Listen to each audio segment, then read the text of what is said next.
kelapangan hati serta ketentraman jiwa. Karena Nabi menjelaskan bahwa letak lapangnya hati dan kesenangan di dunia atau tamasyanya kita itu di 4 tempat. Dalam hadis Nabi mengatakan tasurrunil qalbi fi arba'atil khisal. Yang membuat hatiku itu bisa senang di dunia itu karena 4 hal. Jadi 4 hal ini yang membuat kita betah di dunia. Kalau bukan karena 4 ini, kayaknya nggak betah kita di dunia itu. Ngerti hiruk pikuk dunia kayak gitu ya. Apa kata Nabi? Yang pertama adalah liqa'ul ikhwan. Ketika kita bisa sering ketemu dengan saudara muslim, ketemu dengan banyak teman-teman soleh, karena itu yang akan menghidupkan hati kita. Yang kedua, thalabul ilmi. Ketika kita bisa hadir dalam majelis ilmu, itu yang membuat kita itu memang senang di dunia, karena ada pengajian-pengajian, ada taklim ya, sehingga kita bisa variasi, bisa keliling-keliling, bisa banyak relasi, tambah ilmu, tambah kebahagiaan.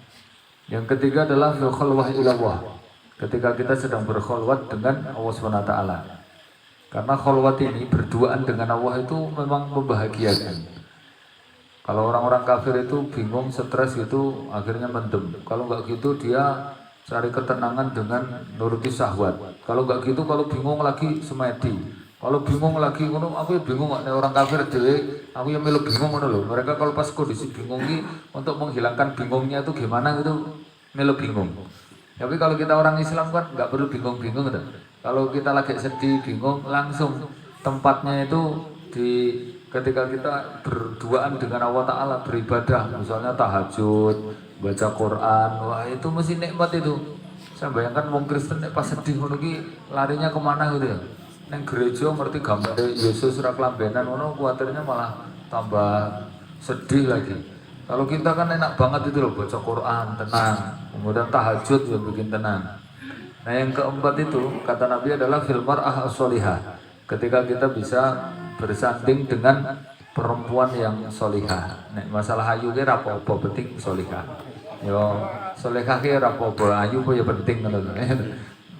Coba bayangkan kalau kita kemudian bisa tidur dengan mereka, akrab, kemudian menyanding mereka, itu memang menenteramkan jiwa. Kata Nabi, dunia itu penuh dengan perhiasan, tapi di antara perhiasan yang paling bagus, paling enak itu ternyata perempuan atau istri yang solihah.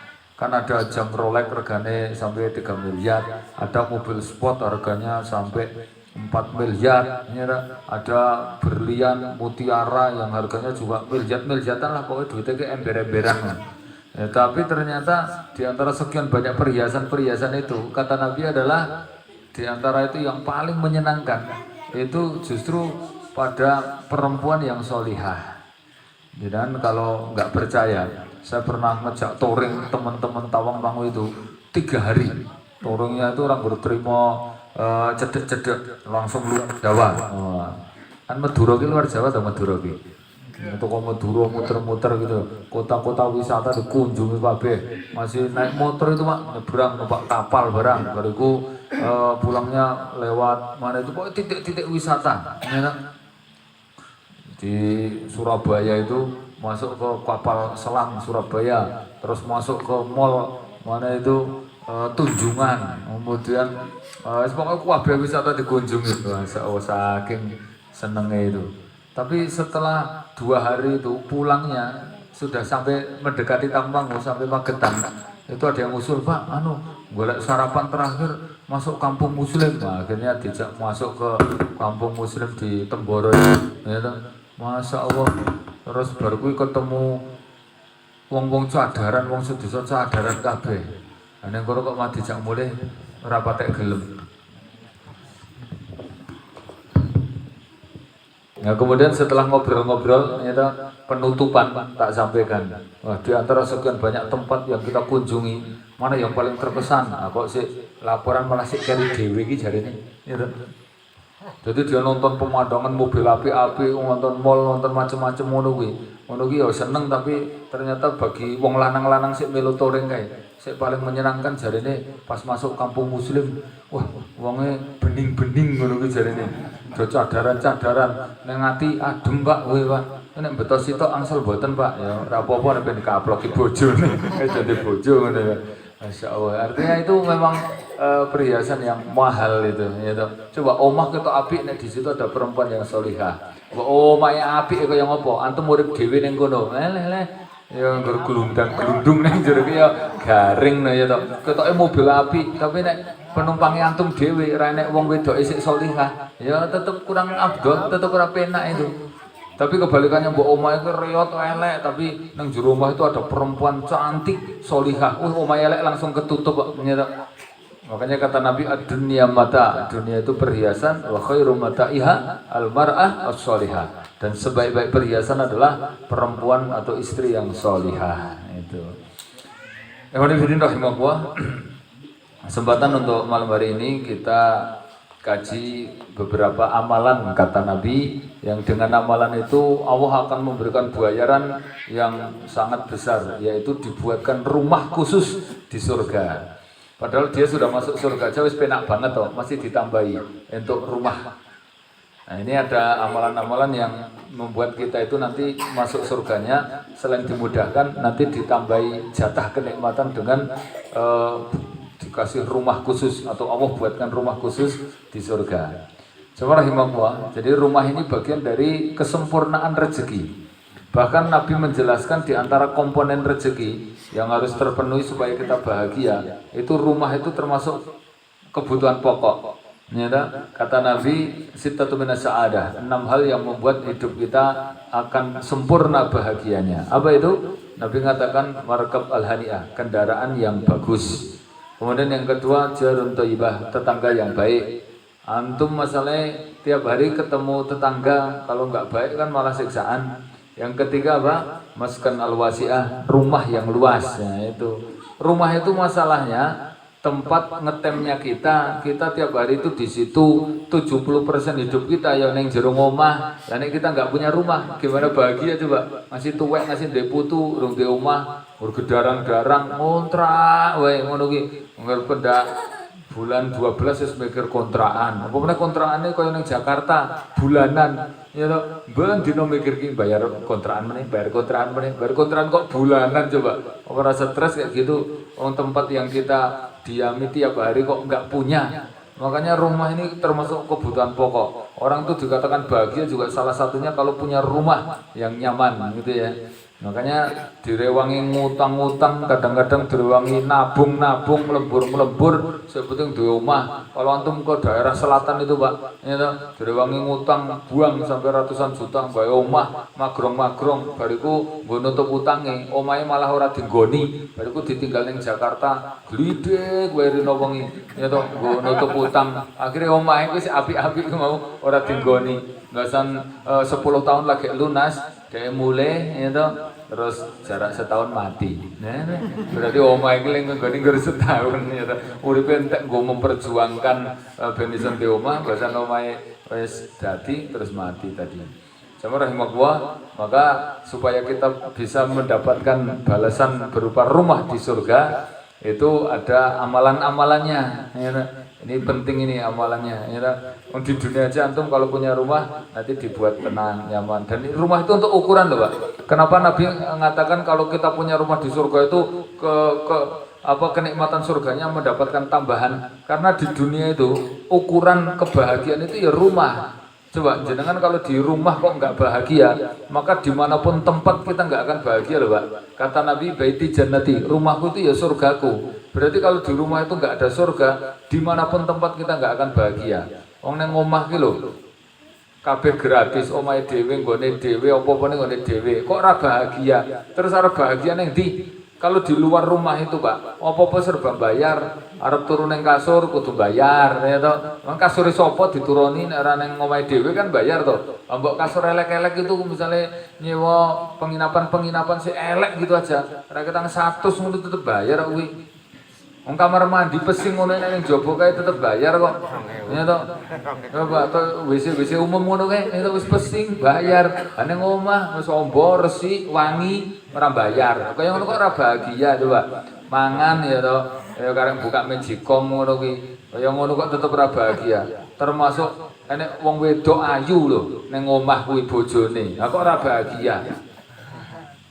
Ngopi dikancani bojone, sik tetep ora bahagia. Terus kira-kira bahagia ning ndi? Nek ning jaba ngopi kok karo wong wedok bayar lho kuwi. Kopine bayar, kok tambah wong wedok ngancani ya tambah bayar. Saya tuh punya temen itu dia dulu sebelum tobat itu mau kerjaannya sering ke diskotik. Itu cerita kopi ki rata-rata ning diskotik ki sak gelas ngeten niku iso 400.000 lho, 500.000. Nah kopi niki jane ya nggur kopi niki jane nggur 50.000 karena kelas diskotik to. Ning masalahnya kuwi engko biaya sik ngancani barang kuwi. Engko nek misale sik ngancani wong wedoke ning ngandike sak jam kuwi tambah 100.000. Nah tapi nek misale karo mangku sik ngancani kuwi karo dipangku kuwi dadi 200.000. Nah, berarti kan 200 tambah 100 wis 300 tambah kopine 50. Nek nganggo nyiwel sak ciwelan 50.000. Tambah boncos lho ngeten niku. Lah itu ning omah lho wis karo bojone kopi gratis apa kok ora bahagia. Nah, terus bahagia di mana kayak gitu itu? Bismillahirrahmanirrahim. Maka di sini kita kaji ya amalan-amalannya, semoga kita nanti bisa mengamalkan. Yang pertama, iki nganggo biaya iki nomor 1 rada abot iki, ya. Yang pertama itu bikin masjid di dunia itu jenengan buat masjid. Kata Nabi, man banal masjid fid dunya banawahu baitan fil jannah. Siapa yang buat masjid di dunia, maka Allah buatkan rumah dia nanti di surga. Karena masjid itu rumah Allah. Lan jenengan buatkan rumah Allah Ta'ala, maka genten nanti di akhirat antum akan dibayar oleh Allah Ta'ala dikasih rumah. Itu jenenge balasan sebanding dengan perbuatan. Nek perbuatannya di dunia ngaweke rumah Allah, maka di akhirat Allah akan membuatkan rumah. Ngono lho. Wis pokoke balasan mesti sebanding. Contoh malih nggih. Kalau di dunia itu kita direwangi kerduan peteng-peteng gelem ke masjid, ya toh, maka nanti di akhirat sik liyane do kepetengan akan diberi cahaya yang padang jinglang.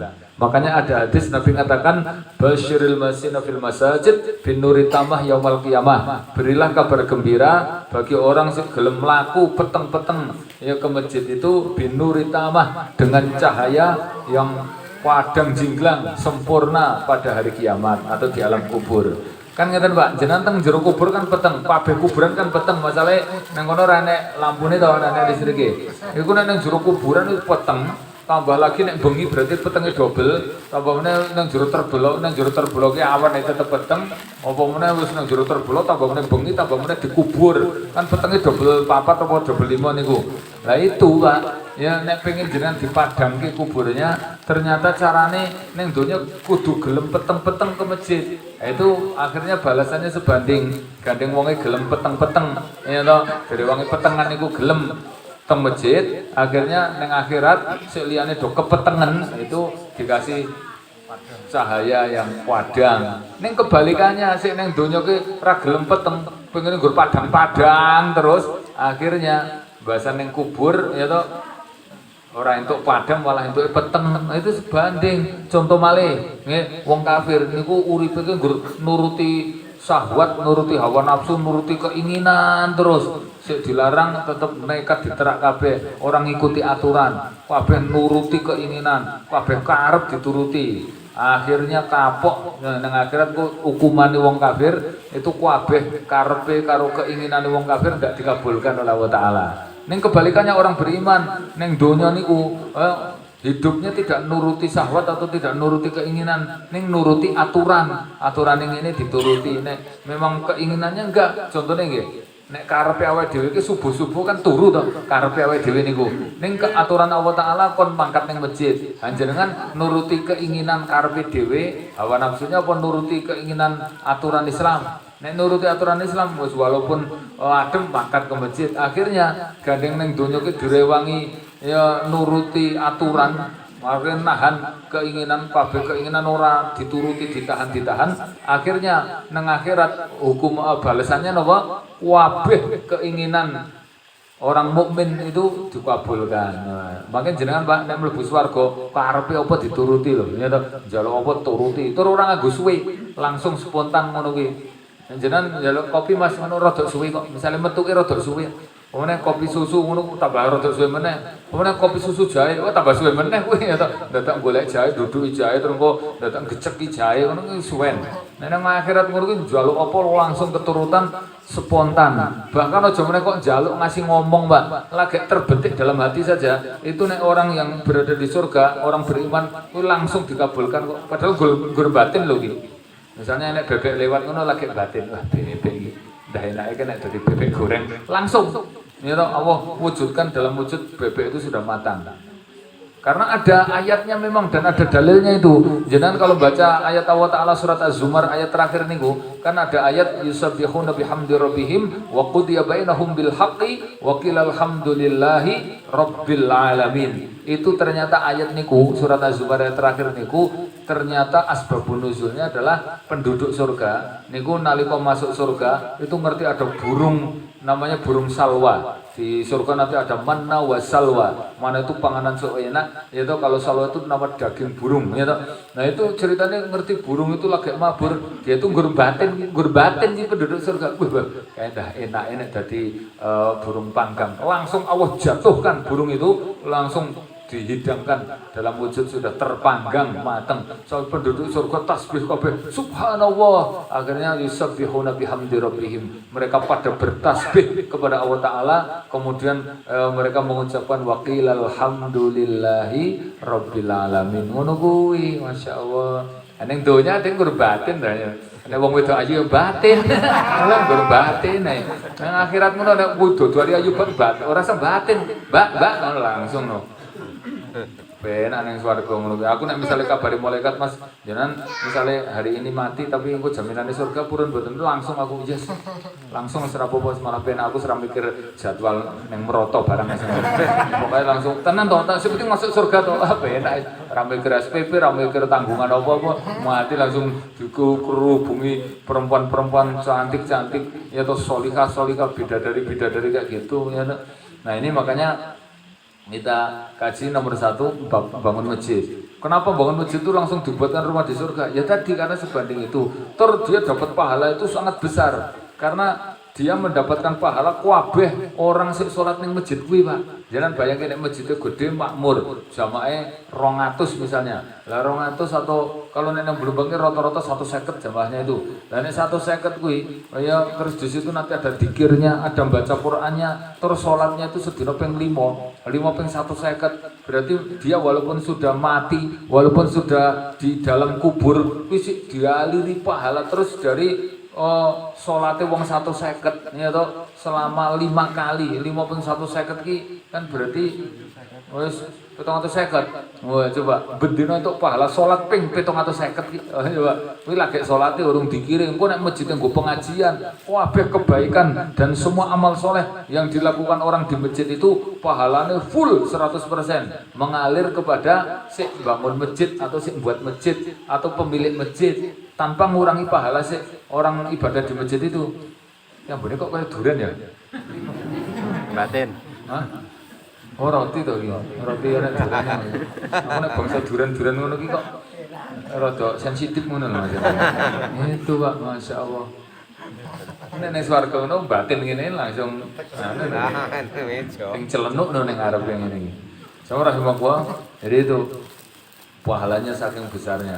Lah gimana kalau kita bangun masjid nggak bisa? Maka ada solusinya. Nabi mengatakan man bana masjidan kamihsotin, walaupun cuma titip sebesar sarang burung. Mihsotin mungkin ya boto ya titip aku botone piro apa semene piro. Itu ya dapat pahala walaupun persentase pahalanya nggak sebanding seperti nek kamu gawe utuh, tapi dia dapat pahalanya. Contoh misalnya kalau titip karpete sak lonjor, lagi wong sing salat sak lonjor ki mau lenggahe nang dhuwur karpet itu coba.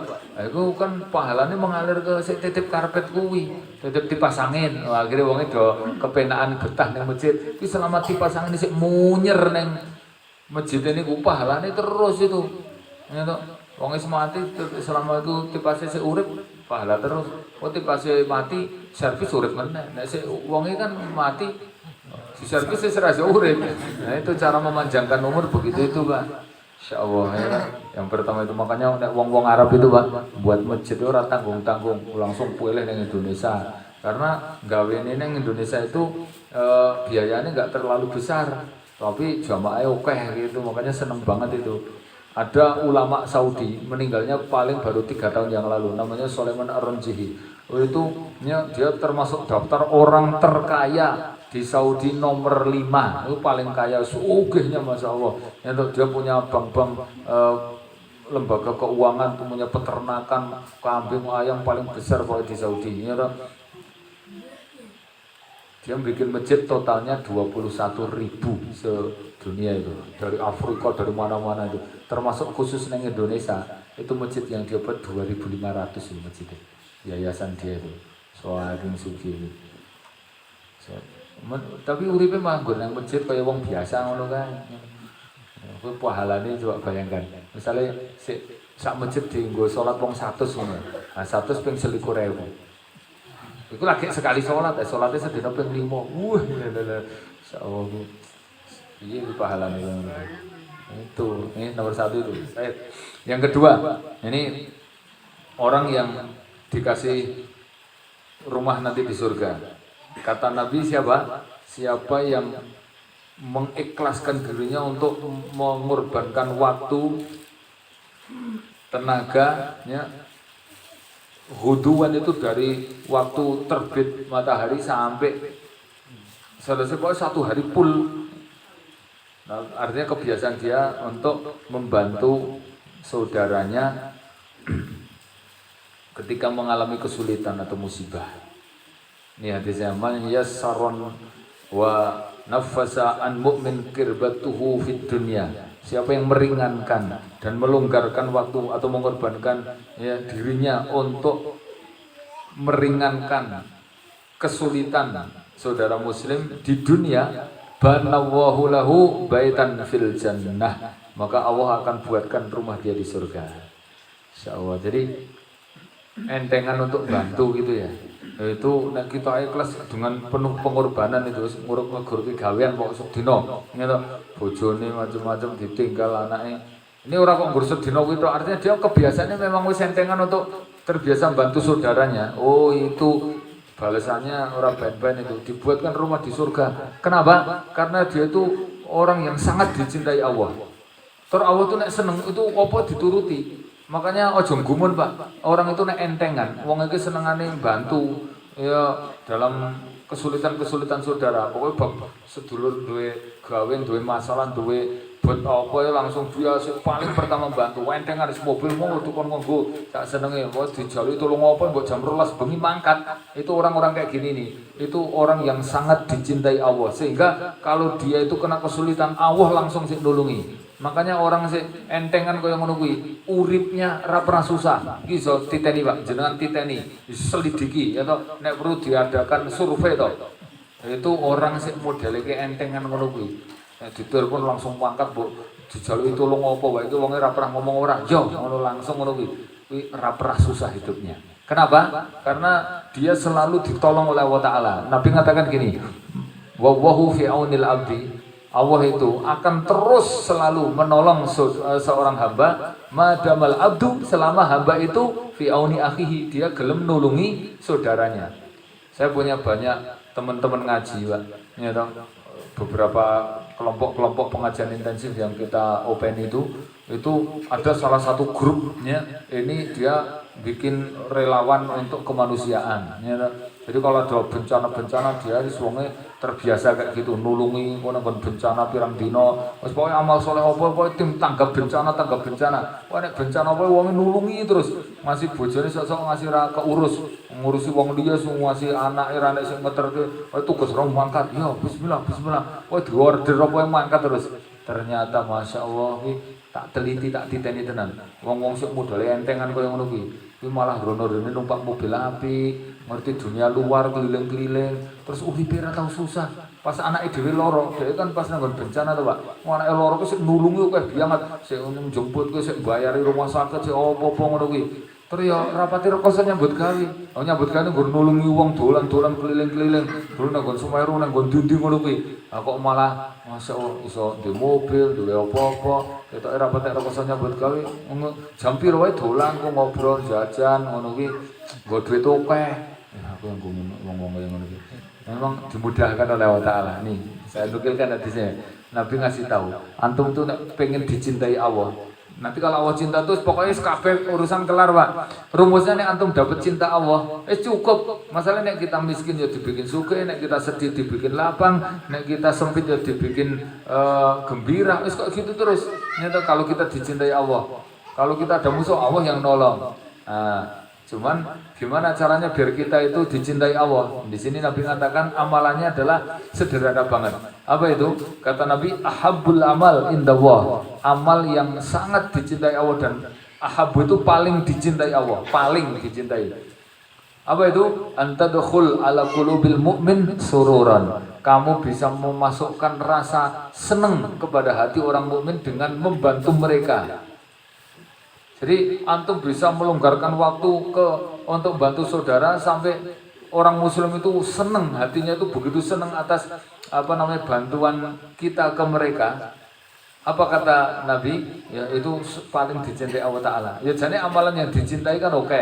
Kita berbakti orang tua ya dicintai Allah. Kita jihad itu amalan yang dicintai Allah. Kita tawakal ya dicintai Allah. Tapi di antara sekian banyak yang paling dicintai itu ternyata kata Nabi, antum membuat orang mukmin itu jadi seneng banget hatinya. Misalnya dia sedih banget orang duwe panganan ya toh, terus antum waktu itu moro senengane apa tukoke. Dia itu motore misalnya joke wis suwe nek rono rene ki teles karena gitu terus arep ijol ya dandake wis ra iso, terus ngerti jenengan motore sile terus diduandake joke, kemudian buane sik gundul ditukoke ya toh, terus wonge ora seneng biyen yo kendhe kelakon itu dia seneng ngasih motor matur nuwun kayak gitu. Itu Masya Allah ya, pertolongan Allah cepet banget itu ya toh.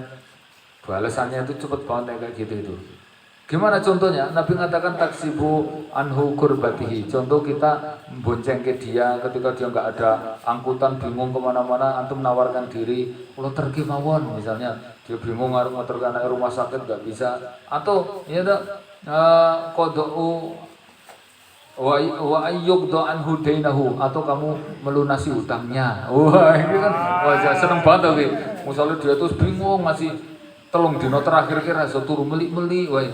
Gerturu makser sak jam ngelilir kepikiran meneh masalah telung dino kas. Sok telung dino kas ngono. Jadi 3 hari itu dia mikir piye carane iso bayar utang. Nek ora kaya disita omahe. Nyato golek utangan dronone ora dipercaya. Moro nang gone sedulure wis ora enek sik gelem nulungi. Lah kok ngerti-ngerti nyato jenengan nulungi. Jane utangnya pinten to Mas? 5 juta Pak, wis mboten gampang. Mungkin jenengan tengen kula sesuk nggawa kresek sisan ngono. Nggawa nek 5 juta mang nyekrok dhewe. Waduh. Masya Allah. Dia langsung sujud syukur misalnya gara-gara itu.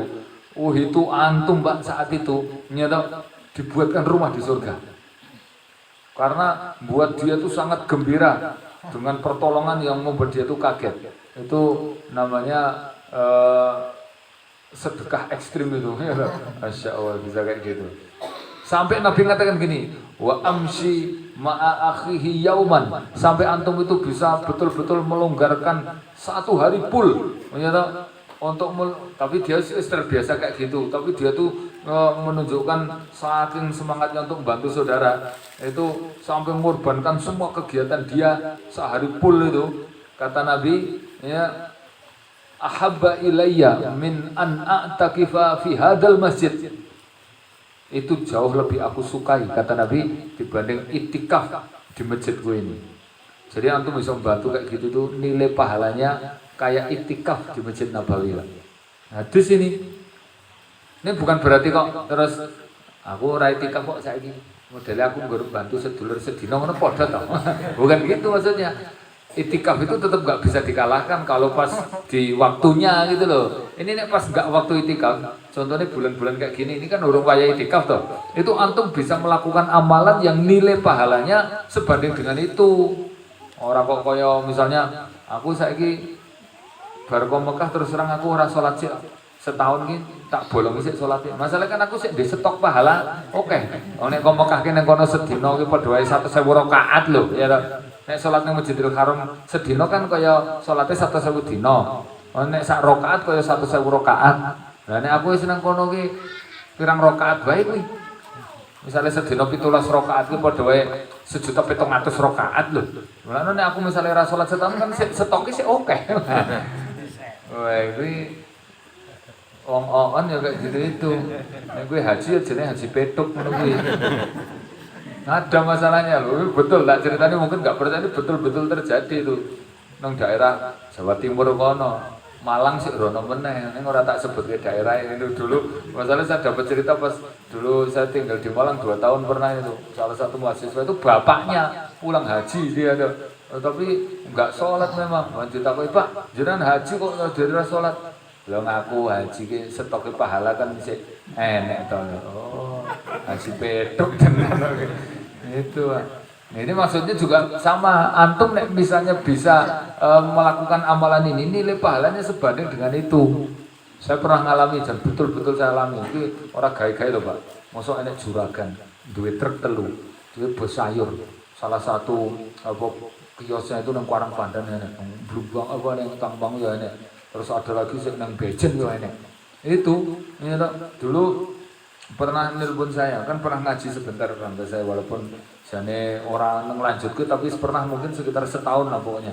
Terus dia nelpon itu, Pak, jenengan minggu benjing niku jadwale teng pundi mawon ngono. Nah, khusus akad anu lho kuwi jadwalnya ado-ado biasanya kajiannya yo enek ini kan cedek-cedek wong deket-deket wong biasa nggur kajian cilik-cilik. Asik kajian gede-gede no, sik rada ado pundi. Ya nek akad niku ado-ado yo ning Magetan karo Ngawi. Nggih. Monggo anu nggih, kula nderek nggih tak supiri ngono ki. Sangar temen aku nobate nang wong repot kaya ngono kok ya dadak rekoso-rekoso men. Lah jane acara apa? Mboten kula terana pengen anu nyopirkin jenengan ngono ki. Nah, nggih bismillah ngono ora apa-apa tak pikir karepe nggur ngilangke stres gadeng koken duit nggur mikir dagangan wae ngono ki. Tibake ora ternyata acarane semono kowe gaweane akeh kowe pasrahke kabeh. Dadi sik kulaan sapa sik ngedolke sapa sok anu pasrah-pasrahe kabeh. Terus ternyata itu jadwalnya saya subuh itu di Magetan itu memang. Maksudnya kajiannya biasanya jam 8 itu ditambah subuh ada lagi tak telepon Mas, aku mangkatnya saurungi subuh loh. Ini masalahnya nek jadwal tambahan subuh barokah iki. Betul napa-napa. Lah nek subuh nang Magetan mangkatnya jam piro? Nggih, jam-jam 3 ngono. Mangke kula ke omah tak setengah 3 lho. Tenan iki tak pikir ya gojek tenan lho kok tenan kok jam 3 ki totok-totok ngono. Assalamualaikum. Aku rong tangi lho ki wis ditotoke ngono ki. Akhirnya siap-siap mau angkat tenan. Nah, itu sampai sore. Itu di perjalanan saya curiga jane, Mas. Antum ki kok ya rekoso men, kok ya keroyo-royo nyopirke ngono. Tur nyopirke orang nggo mobilku lho, Pak. Nggo mobil dhewe, iya to. Nggo mobilku wae, Pak. Terus baru ki arep tak iseni bensin, mboten sah. Niki solar. Ya iki nggo solar ngono maksudnya mboten. Terus manggane santai Pak, jenenge santai wae. Kok kaya karo sapa ngono jenenge. Wis disopirke nggo mobile kono ora gelem dikei bensin, ya masalah solar iki mau. Maksudnya tak kei duit nggo solar pun ya tetep ora gelem. Akhirnya iki penasaran tenan, ora. Lah gawen koyo ngono lho Kak. Wis tak pasrahke rewangku kabeh Pak, tenang Pak. Lah ora jane antum ki ngimpi apa aku kok iso anu niki ceritane ndewen arep itikaf ora kelakon Pak kula niku. Kula mendaftar umroh sik Ramadan iki gagal ternyata. Pas pandemi niku kan sakniki arep daftar meneh sedhis kadung mabret niki misale ijole niki sedina bantu orang mukmin kan jarene pahalane padha to Pak. Apa iya ya? Loh, jenengan dhewe lho sik ngomong kae ngono jarene. Waduh ya Allah. Aku isin masalah rong kelakon. Bar niku Pak kula nelpon Pak Tri Asmoro, Pak. Apunten jenengan anu jadwale akad teng pundi? Aku ya niru-niru ngono karo kowe. Tak sopirke. Oh, ndak iso, Mas. Aja antum sik nyopir ngene to. Aku wis duwe sopir dhewe iki. Waduh. Ora penak nanti. Angel juga. Akhirnya sampai beliau meninggal. Dulu pas belum meninggal, saya telepon Ustaz tak bumar juga tak telepon Ustaz. Gimana Ustaz? Wah, ternyata ya Ora iso aja antum sik nyopir mbok anu lho apa kurang banter ngono. Kebanteran. Maksudnya dia memang pekewo jadwalku oke kok kemudian nyopir kayak gitu itu. Nah, ternyata ya susah ini amal soleh saya arep amal soleh ki amal soleh apa ya bingung kok. Misalnya bantu jenengan kok ya malah desain ini bantu macul ya kuatir nek bodong kecetit malah.